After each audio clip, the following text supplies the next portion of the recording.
அண்ணே யூடியூப்ல சினிமாவை தப்பு தப்பா விமர்சனம் பண்ணுவோம்ல, இவன் தான் ப்ளூ சட்டை பூரா.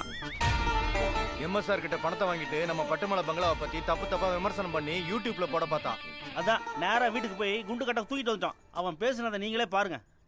Welcome to கோவைtalkies.com.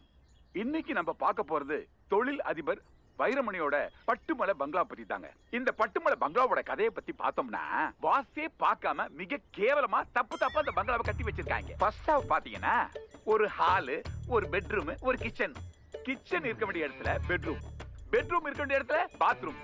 வீடு விளங்குமா? ஃபர்ஸ்ட் ஹாஃப் இப்படிதான் அதர பழசா இருக்கு விட்டு தொலைகான்னு பார்த்தா செகண்ட் ஹாஃப் இதை விட மோசமா கேவலமா லாஜிக்கே எல்லாமே கட்டி தொலைச்சிருக்காங்க. மொத்தத்துல இந்த பட்டுமலை பங்களா எப்படி இருக்குன்னு கேட்டீங்கன்னா, இந்த பங்களாவை வாங்குறதும் ஒண்ணு, பரலோகத்து டிக்கெட் வாங்குறதும் ஒண்ணு. இந்த நிகழ்ச்சி உங்களுக்கு பிடிச்சிருந்தா கீழே இருக்க பெல்ல பிரஸ் பண்ணி சப்ஸ்கிரைப் பண்ணுங்க. ஏண்டா அவன் கோடி கணக்குல முதல் போட்டு பிசினஸ் பண்ணா 10க்கு 10 ரூம்ல உட்காந்துக்கிட்டு ப்ளூ சட்டைய மாட்டிக்கிட்டு மூஞ்ச கூட கழுவாம கழுத்தை கூட திருப்பாம அடுத்தவனை பத்தி அசிங்கமா விமர்சனம் பண்ணுவ இல்ல? விமர்சனம் பண்றது என் உரிமை சார். உரிமையா? இந்த எருமையா? சட்டையை முதல்ல மாத்தணும்டா. இப்ப பண்ற விமர்சனம். ஏய் நம்ம கேமரா எடுங்கடா. சரிண்ணா. டேய் பேசுறா.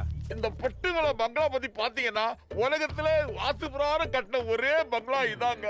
வீட்டுக்குள்ள காலடி எடுத்து வச்சான்னு வச்சுங்களேன், வைக்கிற ஒரு அடியும் வாழ்க்கையில மறக்க முடியாத மரண அடியா இருக்குங்க. அண்ணா இனிமேல் யூடியூப்ல சைக்கிள் டியூப் பக்கம் கூட போக மாட்டேன், என்ன கொண்டாதீங்கண்ணே. உன்னை ஏன் டார்லிங் நான் கொல்ல போறேன்? டேய் சொல்லாமலே படத்துல வர லிவிங்ஸ்டன் மாதிரி இவன் நாக்க கட் பண்ணுங்கடா.